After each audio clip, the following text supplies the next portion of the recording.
وأتيت يا خير الشهور تهدي تراتيل السرور تلقي على قلبي ظلال الطهر تمتد الجسور وأتيت يا نحمده ونصلي على رسوله الكريم أما بعد প্রিয় ভাই ও বোনেরা, রহমত মাগফিরাত ও নাজাতের বার্তা নিয়ে পবিত্র রমাদানুল মোবারক আবারও আমাদের সামনে এসে উপস্থিত হয়েছে। হাদিসে বর্ণিত হয়েছে, রাসূল সাল্লাল্লাহু আলাইহি ওয়াসাল্লামের জামানায় যখনই রমজান মাসের আগমন ঘটত, তখন রাসূল সাল্লাল্লাহু আলাইহি ওয়াসাল্লাম সাহাবায়ে কেরামগণের সামনে রমজান মাসের ফজিলত বর্ণনা করতেন।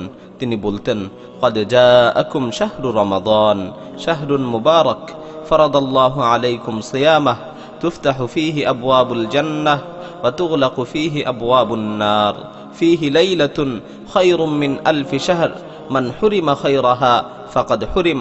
তোমাদের সামনে বরকতময় মাস রমজান এসে উপস্থিত হয়েছে। এই মাসে তোমাদের উপর রোজাকে ফরজ করে দেয়া হয়েছে। এই মাসে জান্নাতের দরজাসমূহকে খুলে দেয়া হয় এবং জাহান্নামের দরজাসমূহকে বন্ধ করে দেয়া হয়।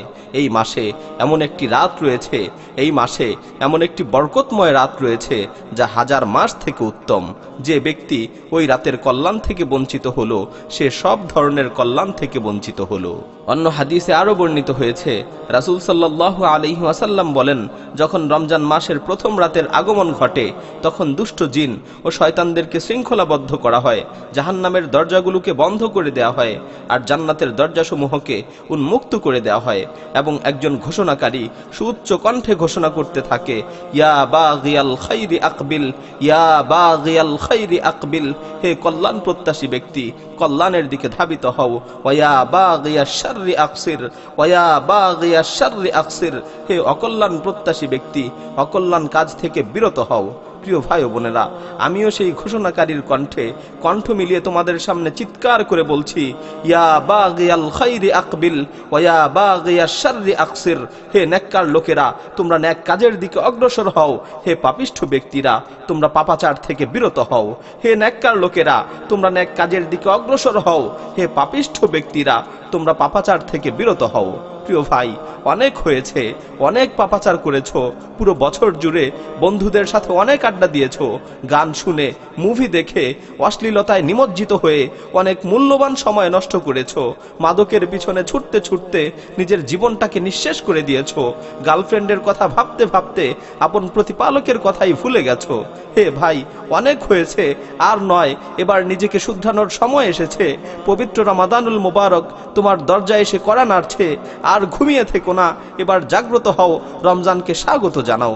বাসার টিভিগুলোকে বন্ধ করে দাও, মাদক ও নেশা জাতীয় দ্রব্যকে চিরতরে বিদায় জানাও। এখানে সেখানে বন্ধুদের সাথে আড্ডা না দিয়ে সবাইকে সাথে নিয়ে মসজিদে ছুটে যাও, তোমার রবের সামনে সেজদা অবনত হও। প্রিয় ভাই ও বোন, রমজান এসেছে তোমাকে শুধরে দিতে, রমজান এসেছে তোমাকে পুত পবিত্র করতে, রমজান এসেছে তোমাকে মুত্তাকি বানাতে। সুতরাং এই রমজান মাসে একনিষ্ঠতার সাথে রোজা রাখো, বেশি বেশি করে নামাজ আদায় করো, বেশি বেশি করে দান সাদাকা করো, অধিক পরিমাণে কোরআন তেলাওয়াত করো, কোরআনকে বোঝার চেষ্টা করো, আল্লাহকে স্মরণ করে নিজের অন্তরকে পরিতৃপ্ত করো। রমজানের শেষ দশকের বেজর রাত্রগুলোতে সবে কদর তালাশ করো, ওই রাত্রগুলোতে বেশি বেশি করে ইবাদত করো, কেননা আল্লাহ তাআলা ওই রাতের ব্যাপারে বলেছেন, লাইলাতুল কদরি খায়রুম মিন আলফি শাহর, লাইলাতুল কদর হচ্ছে এমন এক বরকতময় রাত্র যা হাজার মাসের চেয়ে উত্তম। প্রিয় ভাই ও বোনেরা, রমজান মাসে রয়েছে গুনাহ থেকে মুক্তি লাভের এক সুবর্ণ সুযোগ। সুতরাং এই রমজানকে হেলায় খেলায় নষ্ট করো না। রমজানে একনিষ্ঠভাবে আল্লাহর কাছে তওবা করো, আল্লাহর দরবারে ফরিয়াদ করে নিজের অতীতের গুনাহগুলোকে ক্ষমা করিয়ে নাও। মনে রেখো, তুমি ওই সকল হতভাগা লোকদের অন্তর্ভুক্ত হয়ে যেও না যারা বরকতময় মাস রমজান পেল কিন্তু নিজের গুনাহসমূহকে ক্ষমা করাতে পারল না।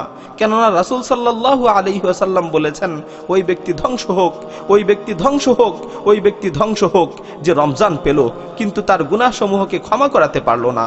আল্লাহ তাআলা যেন আমাদেরকে রমাদানুল মোবারকের শ্রেষ্ঠ সময়গুলোকে সঠিক কাজে ব্যয় করার তৌফিক দান করেন।